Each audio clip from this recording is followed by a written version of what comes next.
Иредентизмот што јавно го манифестираат представници на Грчката православна црква се индиректна закана за територијалниот идентитет на Република Македонија. Ова е дел од денешната устра реакција на нашето Министерство за надворешни работи на изјавата на солунскиот митрополит Антимос, кој повика да се одземе Битола и околината и да се припојат кон Грција. На овој скандалозен настап досега не се огради никој од власта во Атина. Информација на Душко Арсовски.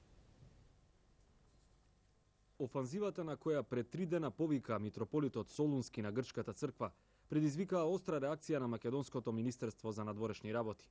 Вознемирувачки е делот од екстремистичкиот говор во кој што владиката Антимос повикува на освојувачки походи на Битола и подвлекува дека на Грција и недостигало парчето од Македонија кое тие го имаат околу овој град и неговата околина, се наведува во официјалното соопштение на МНР.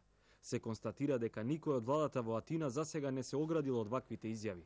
Затоа кабинетот на министерот Милошовски очекува од Карамандис и од Бакојани, како што стои, големите поборници за добрососедски односи и најгласните осудувачи на секаков иредентизам, да ги осудат изјавите што се индиректна закана за територијалниот интегритет на Република Македонија. Најавувајќи дека за овој инцидент ќе бидат информирани сите релевантни меѓународни институции, македонското МНР очекува дека евентуалната осуда од високите грчки представници ќе значи скромен придонес за натамошните добри билатерални односи. Ограда за настапот на Антимос од премиерот Караманлис вчера побарала и лидерката на грчките комунисти Алека Папарига, но не добила одговор. Скандалозниот говор испровоцира реакција и на нашинците во Грција. Ако се знае колку е големо влијанието на црквата во оваа држава, можно ли е ваквите изјави да се во дослуг со официјалната државна политика?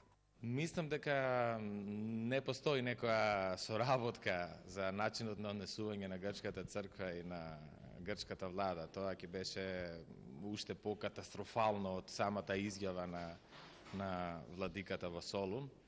Токму партијата Виножито експресно со писмо до медијаторот Метју Нимиц остро реагираше на неговиот проблематичен предлог кој сугерира промена на уставното име на Македонија. За ова од новинар бил прашан шефот на грчката дипломатија денеска во Берлин. Бакојани рекла дека Грција е силна држава и нема од што да се плаши. Кој малку се разбира од психологија, ќе види дека Атина всушност многу се плаши, коментира за МТВ Павле Воскопулос.